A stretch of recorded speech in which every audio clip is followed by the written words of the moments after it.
Hello, welcome to the Union Pacific Railroad Geneva Subdivision in N-scale. My name is Daryl Cruz, owner and builder of the layout, and your host for episode 9 of season 2020. This episode is centered on Rochelle once again. Been having a lot of videos on Rochelle as I continue to work on completing Rochelle the best I can. And we're coming up on Rochelle. This actually is part of Rochelle. This is Global 3, which was actually incorporated into the city limits of Rochelle, even though it's kind of outside of town. And I'll be working on this particular area with weathering in just a bit. But this focus today is on the city of Rochelle proper. Here's a good look at Global 3.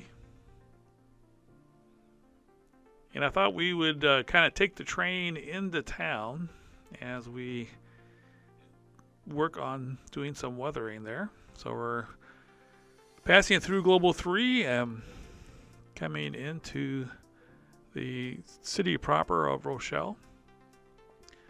And we're following a coal train here, a loaded coal train from the coal fields of Wyoming and heading to power plants in and around the Chicago area.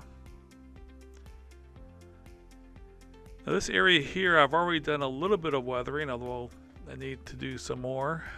Specifically, when I talk about weathering, we're going to be doing weathering of roads, and I have done some weathering of roads here already, although I still want to do some cracks in the road.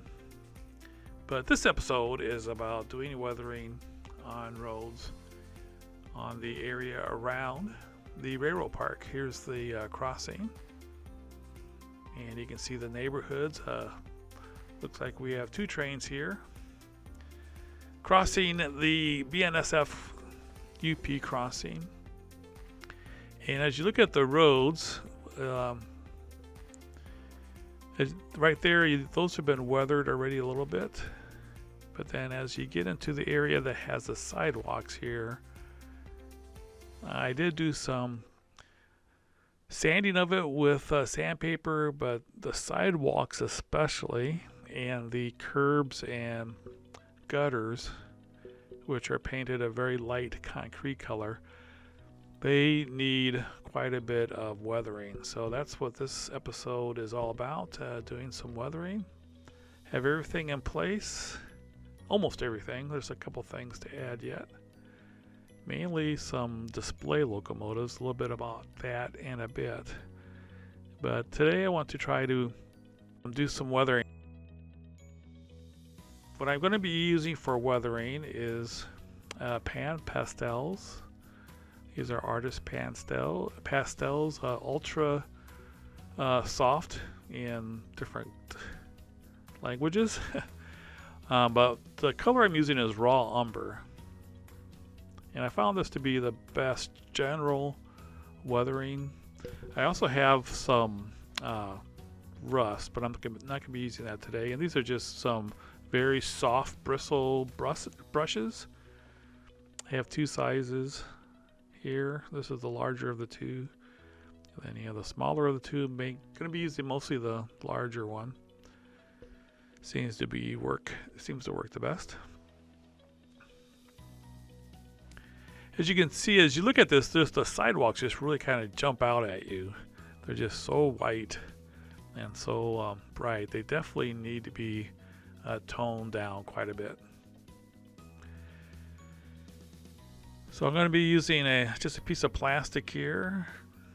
Let's take the cars off. So I basically just get some of the dry pastels. It's a powder. And before I actually put it onto a surface, I use the plastic. It could be a piece of paper or just anything, just something to kind of knock off the initial loose parts of the powder. Otherwise it just comes on too strong, and then just kind of brush it on.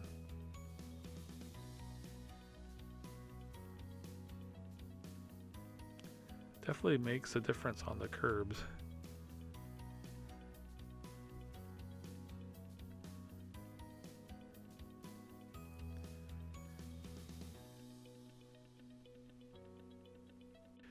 And it just basically just kind of go back and forth and apply the powder as best you can. And after a while, you kind of run out of powder on the brush.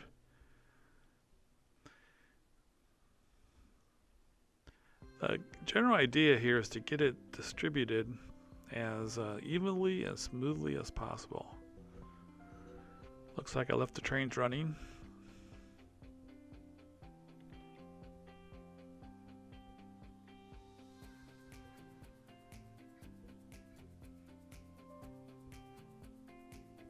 I'm not getting much from what's on the piece of plastic, but there is a little bit there.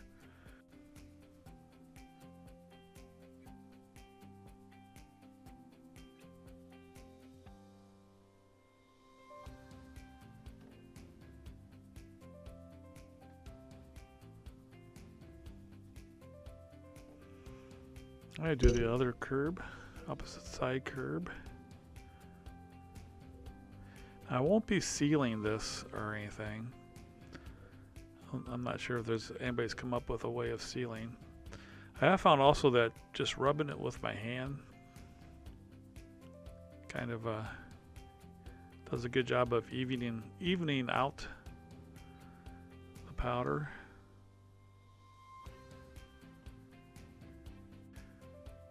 While doing this, I did knock a bit of the ground foam off, so did have to go back and vacuum up afterwards, especially around the track. As I vacuumed, most of the powder, I did not remove any of the powder. Just maybe some loose stuff that hadn't yet adhered, but for the most part, the powder stayed pretty much on the road.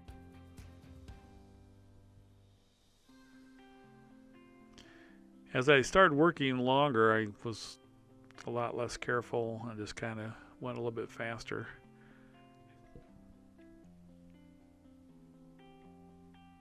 I did find that the stencils that were put down for the railroad crossing markings on the road, the weathering did not adhere to that as much as it did to the painted surface.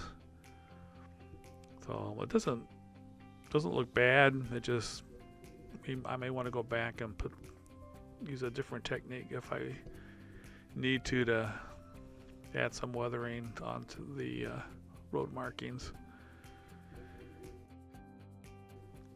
After I put the road markings in, every time I've been driving around and going near a railroad track, I've been looking at the railroad markings, and they're almost all pretty faded.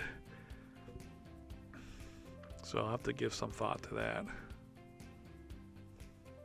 It does adhere to the tape, the lino tape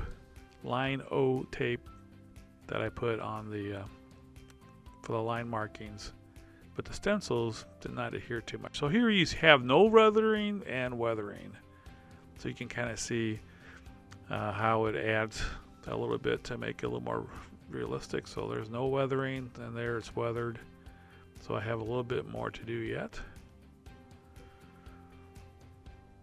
All right, now we're back, and I've gone through and done some weathering on pretty much all the road surfaces in and around the railroad park.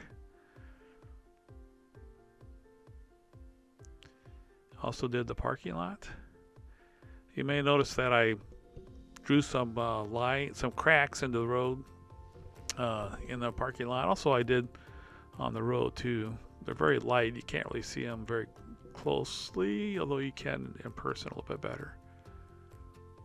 But overall, it definitely blends into the entire scene much better. You don't have the sidewalks sticking out so much.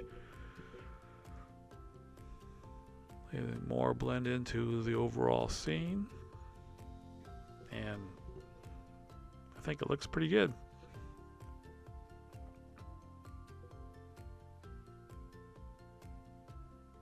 Did all the way along here, both the road and the sidewalks.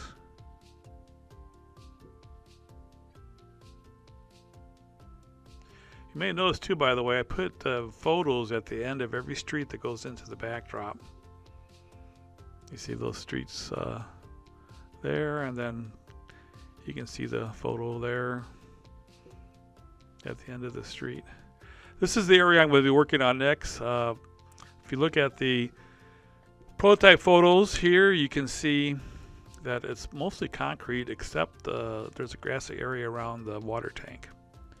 So this is the area I'm going to be working on next, putting some concrete down, and I need to do a lot of work on the water tower. And then of course this is the rest of Rochelle. So here it all is together. Going to be getting a couple of locomotives from Shapeways. As you can see, I have a track there next to the gift shop for one of the display locomotives, and then there's a room in the shed for the other display locomotive. But it's coming together. It looks pretty good, I think. Thanks so much for watching. Always remember to enjoy the greatest hobby in the world, model trains, especially in N scale. Have a great day. You guys take care.